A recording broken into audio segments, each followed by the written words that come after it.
How did one garage mistake turn into a public moment where a stranger handed me papers and everyone went quiet? Why did my husband look calm while I looked like the bad guy, even though I kept telling people he pushed me to it? What happens when the story you tell online gets replaced by the story he proves in real life? My name is Lavinia Carr, but most people call me Vinnie. I was 34, and I worked in medical billing in an open-plan office where everyone heard everything. I liked that. I liked to be seen. I liked when people turned their heads and smiled like I mattered. I told myself I had earned that. I had 2 kids, a house, and a husband who acted like life was a list. Ethan was 36. He built schedules like he built walls, straight and hard. He was not loud. He did not slam doors. He did not curse. He just looked tired, and that tired look made me feel blamed.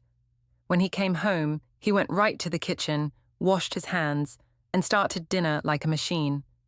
I watched him cut vegetables and set plates, and I told myself this was not love.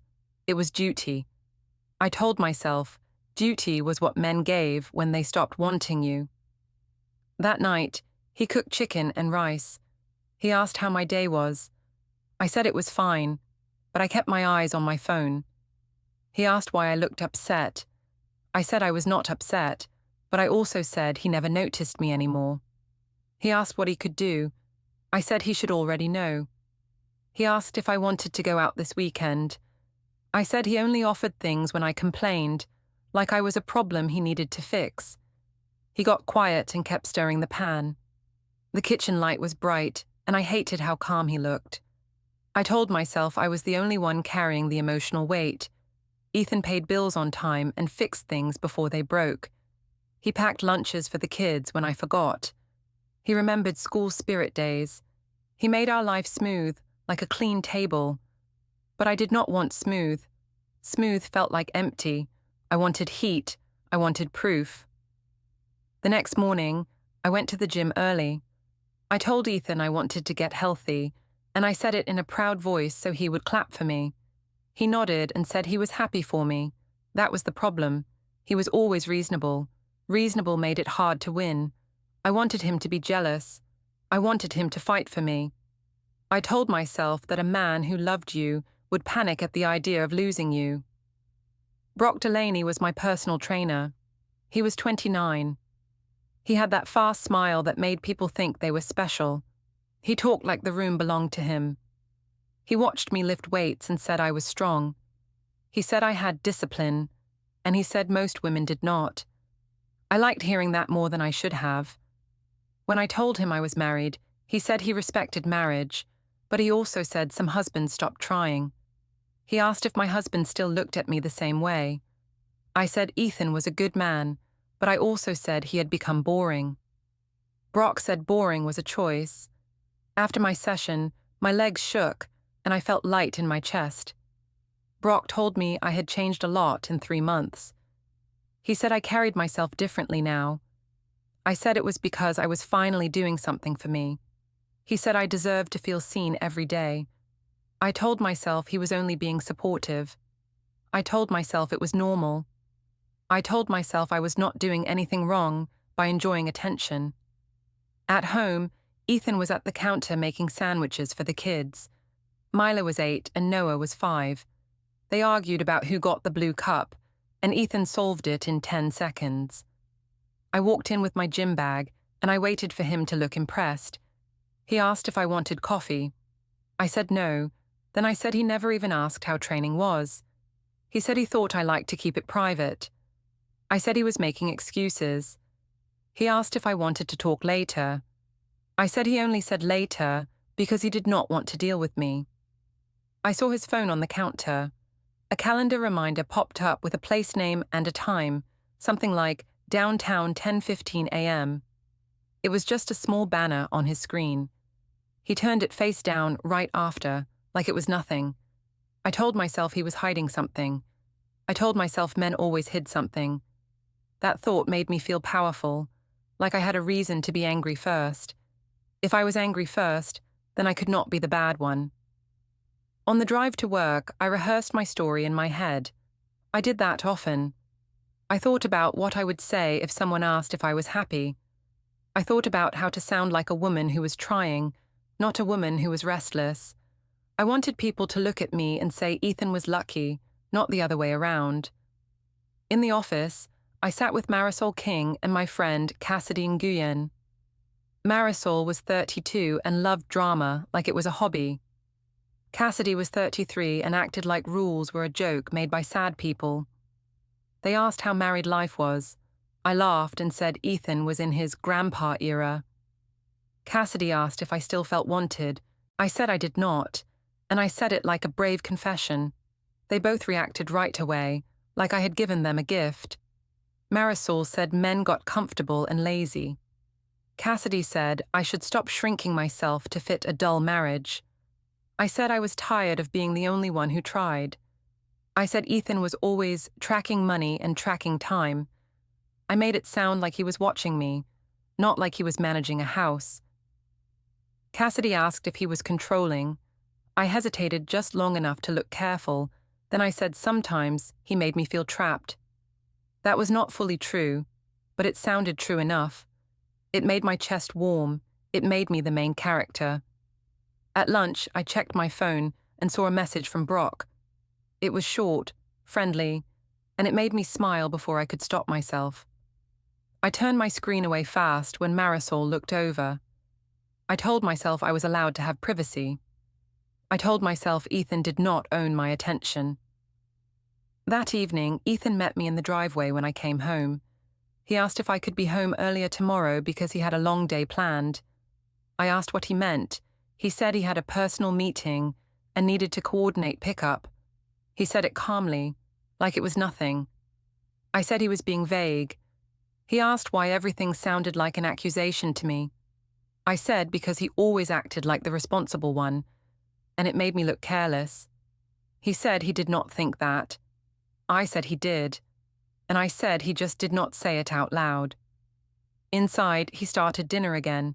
He moved around the kitchen like he belonged there. The kids laughed at a silly song, and Ethan smiled at them, not at me. I watched him, and I decided that if he did not give me heat, I would find heat. I decided that if he did not chase me, I would chase something else. I told myself it would not be a real betrayal if it was only about feeling alive. I went upstairs, sat on the edge of the bed, and scrolled through my phone. Brock's name sat there like a small door. I stared at it and felt my heart beat faster. I told myself it was just attention. I told myself Ethan had pushed me here by turning love into routine. I told myself I was still a good wife because I was still in the house. I was still making lunches. I was still showing up. Then Ethan called from downstairs and asked if I could come taste the sauce. I said I was busy. He asked with what? I said work. I heard him pause. Then he said, okay. I looked at Brock's message again and held my breath like I was about to step off a ledge. I told myself I was in control. I told myself I could stop any time. I told myself I was only taking back what I deserved. I kept thinking about that message like it was a secret prize. The next day at work, I could not focus on the numbers on my screen. I clicked through claims and codes, but my mind kept jumping ahead. I told myself I was not planning anything bad. I told myself I was only keeping options open. That sounded smart in my head. Marisol noticed my smile. She asked why I looked so pleased. I said I had a good workout and I felt proud. Cassidy leaned in and asked if it was the trainer. I rolled my eyes like she was silly, but I did not deny it. Cassidy said it was normal to want attention. Marisol said men like Ethan got comfortable and then acted shocked when women looked elsewhere. I nodded like they were giving me advice I deserved. When Ethan texted me around noon, he asked if I could pick up milk after work. I said yes. Then I asked why he could not do it himself.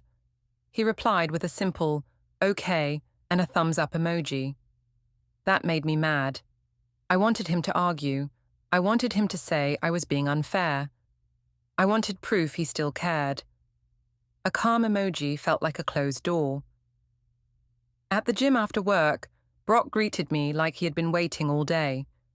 He asked how my morning went. I said it was fine, but I also said my husband was in one of his moods again. Brock asked what I meant. I said Ethan was distant and acted like I was a task on his list. Brock said that kind of man only understood consequences. He said if I kept giving Ethan comfort, Ethan would never change. I did not like the word consequences, but I liked the power in it. Brock walked behind me while I did squats and said my form was perfect. He said I was stronger than I thought. I told him I needed to feel wanted. He said wanting was not something you begged for. He said you took it. I laughed like it was a joke, but it stayed in my head. In the locker room, I checked my phone. There was a message from Ethan saying he would cook and I could rest. I read it twice and felt insulted. Rest sounded like he saw me as weak.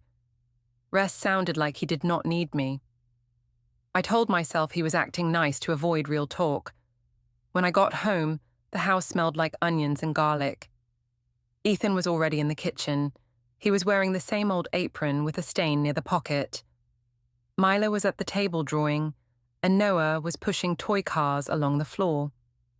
Ethan asked if I had a good day. I said it was busy. He asked if I got the milk. I said I forgot. He nodded and said he would make do. That calm again. It made me feel like I could not win. I set my gym bag near the stairs. Ethan asked if I wanted to shower before dinner. I said maybe. He asked if I could help him set the table. I said I would in a minute. My phone buzzed. Brock's name flashed. I turned my screen down fast even though Ethan was not looking. I told myself it was habit. I told myself it was normal to have friends. Brock wrote that he was nearby and wanted to drop off a resistance band he said I needed. I stared at the message. My heart started beating fast. I looked at the kitchen doorway. Ethan was tasting sauce with a spoon. He looked focused, like dinner was the biggest problem in the world. That made me feel small. It made me want to do something that proved I still had a life outside him. I walked into the kitchen and asked what he was making. He said pasta and chicken, and he asked if that was okay. I said it was fine, but I also said it was always the same. He asked what I wanted instead. I said it did not matter. He asked why I sounded angry. I said I was not angry, and I blamed him for making everything feel like work. Then I pointed toward the garage and said I needed to grab something from my car. Ethan told me to be quick because the water was boiling. I said okay in a sweet voice, like I was doing nothing. The garage was cool and dim. The door from the house closed behind me with a soft click. I stood there and listened. I could hear Ethan moving in the kitchen. I could hear the kids laughing. It sounded like a normal family. That made me feel trapped. I told myself normal was not enough. I texted Brock that he could come to the side door. I told myself it was only for the band. I told myself I was not inviting trouble. I told myself I was still a good person because I was honest with my feelings, even if I was not honest with Ethan. A few minutes later, I heard tires on the street. I peeked through the small window and saw a truck stop. Brock came around the side like he belonged there. He knocked lightly, like this was a game. I opened the door just enough to let him in. He asked if I was sure. I said yes, and I said Ethan never listened anyway. Brock said I looked nervous. I said I was excited.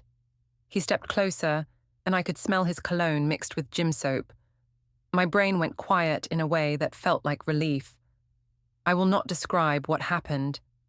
I will only say I crossed a line I knew was there. It was fast and careless, and full of that feeling I kept chasing. I told myself it was not real, because it was not love. I told myself it was only a moment. I told myself Ethan had already taken something from me first, even if I could not name what. From inside the house, Ethan called my name. I answered too loud and said I was looking for my charger. He asked if I needed help. I said no. My voice sounded wrong even to me, but Ethan did not come. He stayed in the kitchen. That made me think he trusted me. And for a second, I hated him for trusting me, because it made me the villain in a clear way. When Brock left, he fixed his shirt and smiled like this was a secret win. He asked if I felt better now. I said I felt seen. He said I deserved that.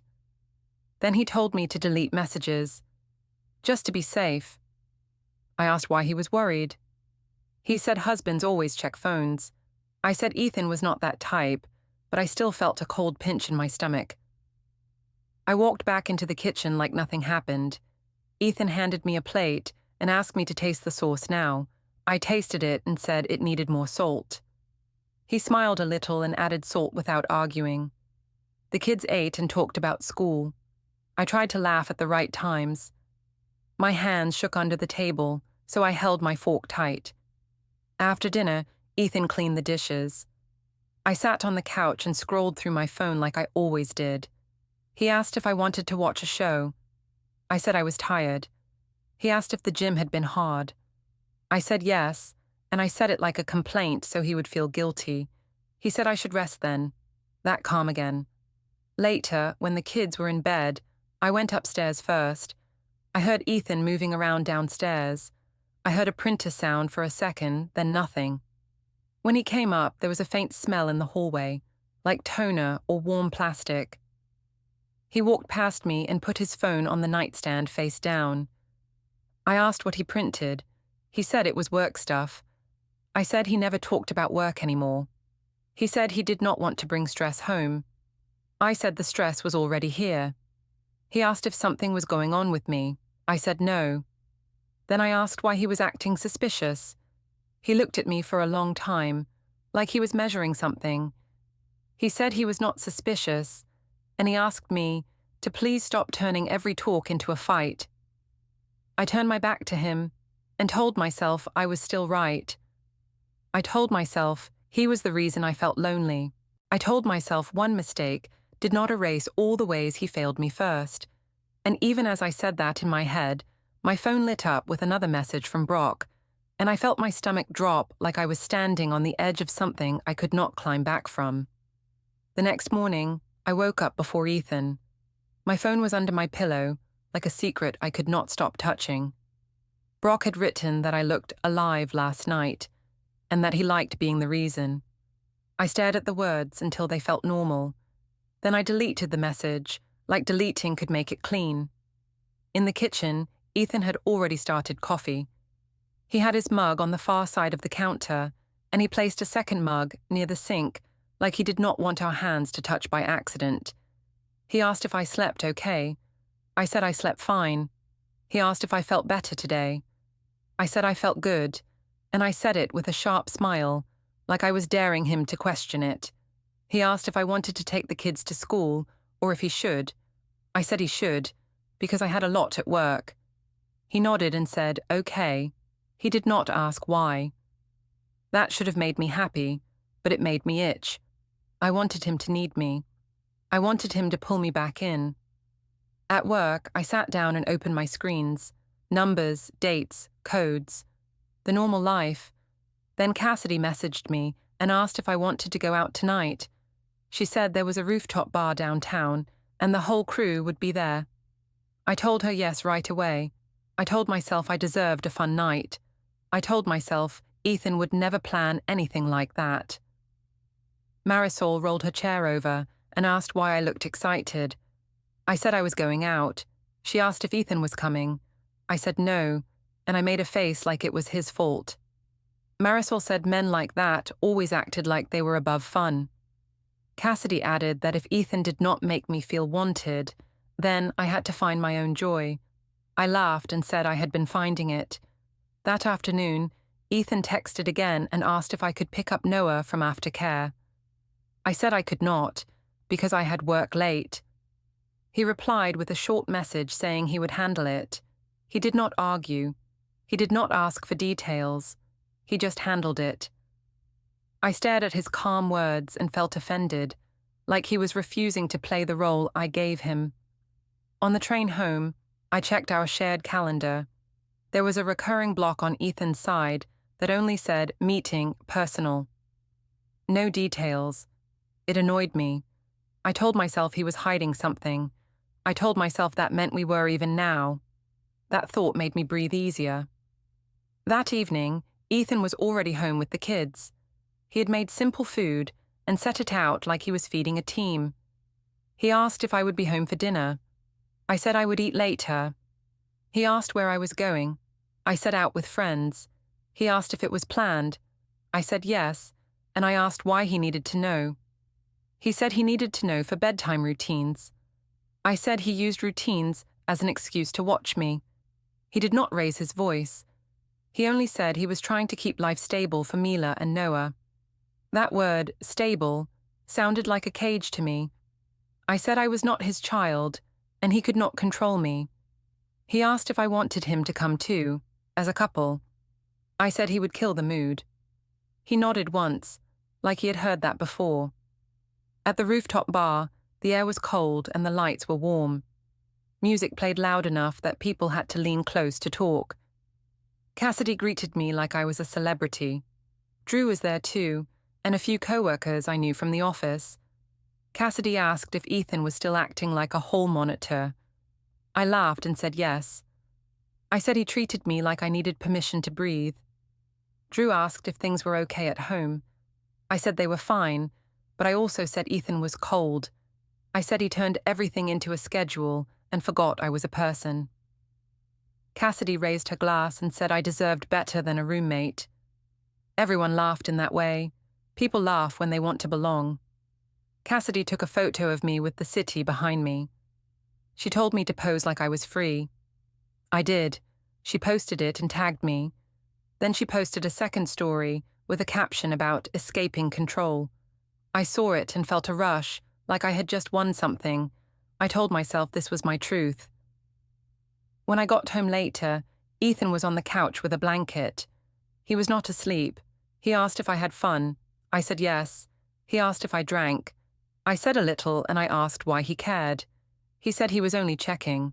I said he was checking because he did not trust me. He said he wanted to trust me, but he needed honesty. I laughed and asked what honesty meant to him. He said it meant he did not want lies in the house. I said he was being dramatic. He asked why I was so defensive. I said because he always assumed the worst. He said he did not assume. He noticed. I heard a soft beep, like a phone app starting and then stopping. I looked at his hands, but his phone was on the coffee table, screen down. I asked what that sound was. He said nothing, and that it was probably the TV. The TV was off. I told myself I imagined it. I told myself he was trying to make me feel paranoid. The next day, Marisol and Cassidy replayed the rooftop night like it was a show. They said I looked happy for the first time in months. I said it was because I stopped letting Ethan shrink me. Marisol said I should post more so people saw I was thriving. I posted a quote about choosing myself. I posted a picture of my coffee, with the city in the background, like I had time and power. Ethan did not react online. That was worse than a fight. I wanted him to comment. I wanted him to ask why I was acting different. I wanted him to chase me. He did none of it. On Saturday, we went to the park with the kids because it was expected. The playground was full of families. Mila ran to the swings. Noah ran to the slide. Ethan stayed near the bench and watched them like a guard. I sat a little away, scrolling through my phone. Brock had sent a message asking when he could see me again. I did not reply right away, but I did not block him either. Mila came over and asked why Dad looked sad. I told her he was tired from work. She asked if I was mad at him. I said no, and I told her grown-ups just had stress. She stared at me like she did not believe it. Noah asked if Dad would still come to his school thing next week. Ethan said yes right away. His voice sounded steady. That steadiness made me feel like the unstable one, so I decided to make him the unstable one in my head. On the drive home, Ethan asked if we could talk later, after the kids slept. I said sure, but I already planned to refuse. After bedtime, he asked if there was anything I wanted to tell him. I said no. He asked if I was happy. I said happiness was hard with someone who judged everything I did. He said he was not judging, he was worried. I asked what he was worried about. He said he was worried about trust. I said trust went both ways, and he did not trust me because he wanted control. He asked if I was seeing someone. I said no, and I said he was projecting because he felt insecure. He asked why I kept using that word. I said because it was true. He looked at me for a long time and then said he would not argue in circles anymore. He said he wanted peace in the home for the kids. I said he only cared about peace because it made him look like the good guy. He said he did not care about looking good. He cared about doing right. I walked away first, like walking away meant I won. Upstairs, I checked my phone and saw a missed call with no caller ID. I felt a small chill. I told myself it was spam. I told myself nothing was happening. Still, I closed my bedroom door softly and held my phone tight, like it could protect me from the truth I kept building. I thought the best way to win was to make people choose my side before Ethan could speak. If I could turn the family into a jury, then Ethan would have to behave the way I wanted. He would have to beg. He would have to apologize. He would have to admit he was the reason I felt alone. That plan felt clean in my head. It started with a dinner at a family restaurant. My mom, Janice, booked a long table like it was a holiday. Tara came with her boyfriend. Ethan's parents came too, Ruth and Leon. Drew even showed up because Cassidy invited him, acting like it was a normal get-together. I told myself it was normal too. I told myself it was support. Ethan walked in last. He looked calm, and that annoyed me. Calm was his weapon now. He greeted everyone politely. He asked the kids if they wanted to sit near the window. Mila nodded. Noah asked if he could get fries. Ethan said yes and smiled at him. I watched that smile and felt angry because it looked real. When the waiter left, my mom asked how we were doing.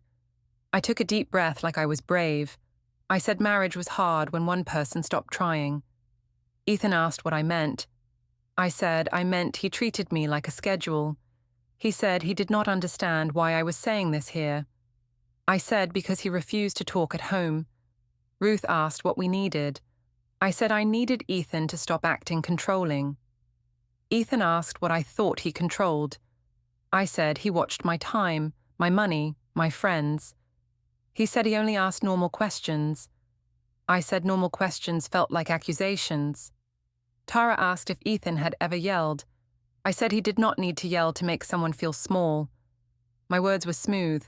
I had practiced them. Cassidy nodded loudly and said some men were quiet scary. Leon's face tightened. He asked what that meant. Cassidy said it meant a man could punish you without raising his voice. Ethan looked at Cassidy and said he did not punish anyone. He said he only wanted respect in his home. I laughed and said respect was something you earned. Drew asked if we could keep it calm for the kids. I said the kids needed to see a strong mother. Ethan said the kids needed peace. I said peace was what men demanded when they wanted women to stay silent. Ruth looked at me and asked if I was safe. I said yes, but I also said I was not happy. My mum reached across the table and squeezed my hand like I was a victim. Mila stared at her plate. Noah swung his legs and asked when dessert was. Ethan answered him gently and said soon. I saw how he kept his voice steady for them. It made me feel like he was performing. I told myself it was fake, even though part of me knew it was not. After the restaurant, Ruth asked Ethan to come to their place the next day with the kids. She said she wanted to see them and give me space. I heard the word space and felt offended. I said I did not need space. Ruth said she was thinking of the children. I said the children needed their mother and father together, and Ethan was the one breaking us. Ethan asked how he was breaking us. I said by refusing to change. He said he had been trying. He said he had asked what I needed many times. I said his trying was too late. Tara pulled me aside in the parking lot and asked if there was someone else. I acted shocked and said no. Tara said my story did not add up. I said she was letting Ethan charm her. Tara said she just wanted the truth. I said the truth was that Ethan did not value me. On Monday at work, Marisol asked how the dinner went. I said it was tense because Ethan wanted to look like the hero. Marisol said men like him love to look calm in public. Cassidy said I should post something. I said I did not want to be petty. Then I posted a quote about surviving emotional coldness. I told myself it was not a lie because I felt cold inside the marriage. That evening, I came home and found Ethan at the dining table with his laptop open. A spreadsheet was on the screen. I could not see the title. It looked like rows of dates and numbers. He clicked away fast when I walked by. I asked what it was. He said it was household planning. I asked why he needed a spreadsheet to be a husband. He said he needed clarity. I said clarity was his way of control. He said he was not controlling, he was preparing. I noticed a sticky note near the laptop that said, "Bring forms." I picked it up and asked what forms. He took it from my hand and said it was not my concern. I said everything in this house was my concern. He said not anymore, not like before. I felt heat rise in my face. I asked if he was threatening me. He said no, and he said he would not argue. He said he wanted the kids to sleep without hearing us. Later, I went to the kitchen to pour water and saw 3 folders on the counter. They were plain and neat. One said bank, one said utilities, one said household. I stared at them like they were an insult. I asked Ethan why he had those out. He said he was organizing. I said he never organized before. He said he always organized, and I just never noticed. That night, I lay in bed and listened to the house. I heard a drawer click shut somewhere downstairs.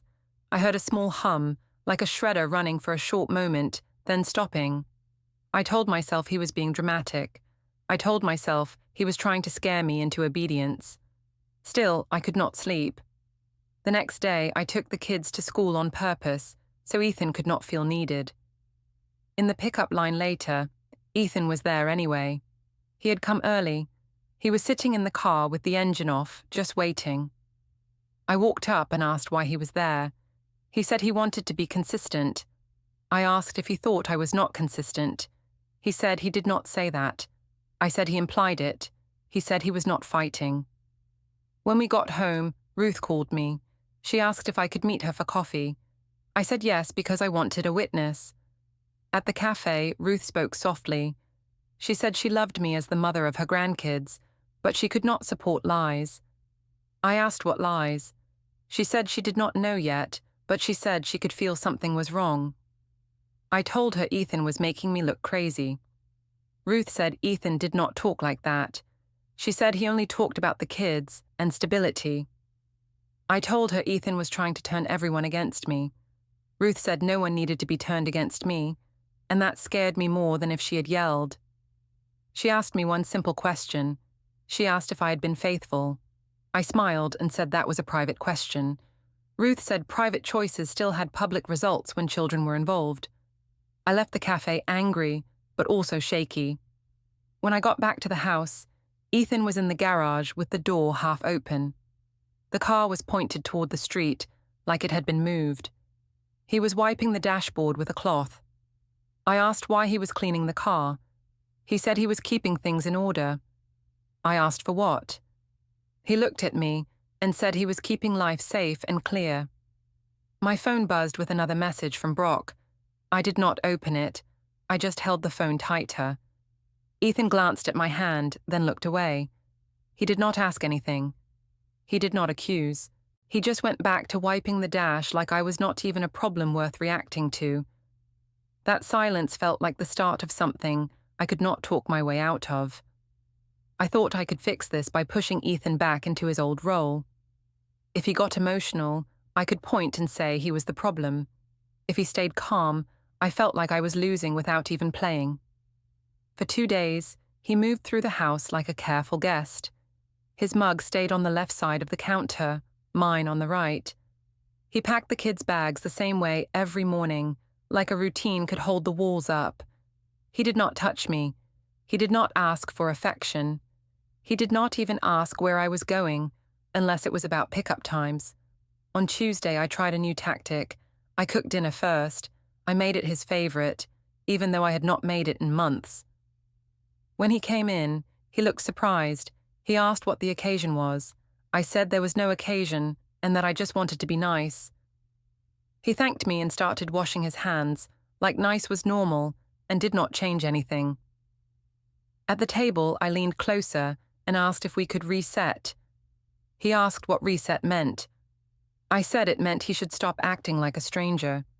He said he was not acting and that he was trying to keep the house calm. I said calm was not love. He said love could not live with lies. I laughed too loud and asked if he was calling me a liar.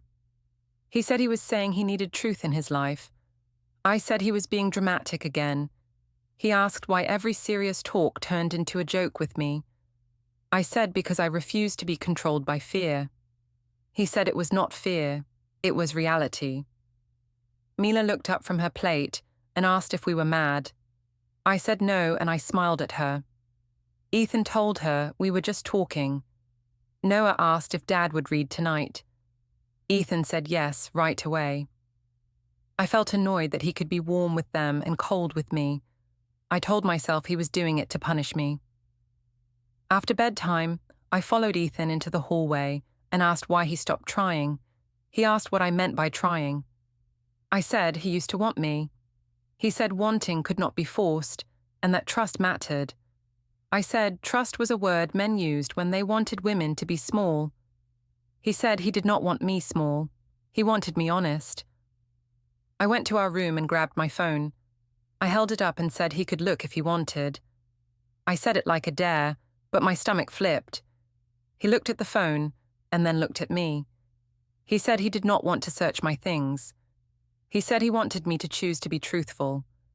That answer made me angry because it did not give me a scene. I tried to make one anyway. I said he was acting like a lawyer. He asked why I kept saying that. I said, because he was always cold and careful now. He said careful was not cruel. He said careful was what parents did when children were involved. The next morning, I woke up early and heard a small buzz downstairs. When I came to the kitchen, Ethan was already dressed for work. His phone alarm was flashing on the counter. The label said, "Paper drop 6:10 p.m. He tapped it off fast when he saw me looking. I asked what that meant. He said it was a reminder. I asked for what. He said it was personal. I said we were married and nothing should be personal like that. He said some things had to be personal now. He opened a drawer and I heard a soft click, like a lock. He took out a key ring and I saw a new key on it. I asked what the new key was for. He said it was for storage. I asked storage for what? He said for order. At work, I could not sit still. I checked my phone too often. Brock had not replied to my last message. I sent another, asking if he could meet me later. He responded hours later with one line saying he was busy. That was it. No hearts, no jokes, no alive talk. The silence felt like being dropped. Cassidy noticed my mood and asked what was wrong. I said Ethan was doing something and I could feel it. Cassidy said he was trying to scare me. Marisol said calm men were the worst because they acted innocent. I nodded, but inside I felt a new fear. Brock was fading and Ethan was steady. That balance was bad for me. That evening, I went to the co-working space near the gym because Brock said he trained clients there sometimes. I told myself I only wanted closure. When I saw him, he looked away at first. He finally came over and asked what I was doing there. I said I needed to talk. He said this was getting messy. I asked what messy meant. He said husbands did not just get over things, and he did not want trouble. I told him Ethan did not even know. Brock said Ethan always knew more than women thought. I asked if Brock had told him. Brock said no, and he looked almost offended, like I was rude for asking. I told Brock he made me promises. He asked what promises. I said he told me I deserved more. Brock said that was not a promise. He said it was motivation talk. I stared at him and felt my face burn. I asked if I was just a story to him. He said he did not want drama and that I should handle my marriage. I walked out with my hands shaking. In the parking garage, I sat in my car and tried not to cry. I told myself Brock was scared because Ethan was scary. I told myself Ethan was probably stalking me. That thought helped me feel less guilty. It also made me feel stupid because I had no proof. When I got home, the house felt different. The living room looked cleaner than usual, like someone had emptied it of extra things. A guest bed in the small room downstairs looked slightly disturbed, like someone had tested it and smoothed it again. In the kitchen, the counters were clear, except for 2 separate mugs still on opposite sides. Ethan was at the table with his laptop open. When I walked in, he clicked to another screen. I saw a file tree for a second with neat names like Archive A and Archive B. I asked what he was doing. He said he was organizing. I asked why he was organizing now. He said because life was changing. I asked if he was leaving me. He said he was making plans for the kids. I said I was their mother, and he could not push me out. He said he was not pushing anyone out. He said he was setting a structure so the kids did not get hurt more than they already were. I told him he was acting like I was dangerous. He said he was acting like he had responsibilities. I said he was trying to make me look crazy. He said he was not trying to make me look like anything. He said my choices did that on their own. I snapped and said he was cold because he did not want me anymore. He asked why I kept turning it into desire. He said this was about trust and respect. I said respect followed results, and I had results, and he just hated that I was improving myself. He watched me quietly, like he was taking notes without writing. I asked him if he had been recording me. He said he did not want to argue. I asked if he had talked to my mother. He said he had not. I asked if he had called my job. He said no. He stayed calm through every question, and the calm made me feel like I was shouting into a wall. I stepped closer and said I wanted us to go back to normal. He asked what normal meant now. I said it meant he should stop punishing me. He said he was not punishing me. He said he was handling a problem the right way. I asked what that meant. He looked at me for a long second, then spoke in the same even tone. He said he would handle it properly. The next day, I walked into the office tower lobby like I still owned my life. I wore a bright blazer on purpose. I told myself confidence could erase mistakes. Marisol stood near the coffee kiosk and asked if I was okay. I said I was fine and that Ethan was just trying to scare me. Cassidy texted that I should stay strong and don't let him win. Then I saw Ethan by the glass doors, calm and clean, like he was waiting for a bus. He was not angry. He was not messy. That made my stomach twist. I walked up and asked why he was there. He said he needed to talk in a public place. I said he wanted a show. He said he wanted clarity. A woman in a plain suit stepped toward me and asked if I was Lavinia Carr. I said yes, and my voice sounded too loud in the marble lobby. She said she had documents for me. I asked what documents. She said she was serving me and I needed to take them. I said I did not have to take anything. She said service was still valid and she could place them in my hand. People nearby slowed down. I felt their eyes like heat. I took the envelope fast, like grabbing it could hide it. I looked at the first page and saw the words that made my throat close. Divorce, temporary orders, parenting schedule, financial restraints. I flipped pages and saw dates, times, and attachments listed like a map of my lies. I asked Ethan if this was real. He said it was proper and lawful. I said he was overreacting. He said he had been quiet for the kids, but he would not be quiet with the system. I said he was trying to ruin me. He said he was trying to protect Mila and Noah and protect the home from chaos. Marisol asked what was happening. I said Ethan was attacking me. Ethan said he was setting boundaries, not attacking. The server said the temporary schedule started today and that I needed to read the instructions carefully. I told Ethan we could fix this at home. He said home was not safe for truth anymore. I said he never loved me.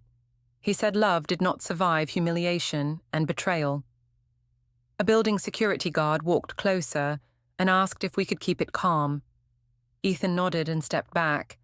I tried to speak louder, like volume could change the words on the page. Ethan did not match my energy. I looked down again and saw the line about the children's pickup time tonight. Already assigned, already decided.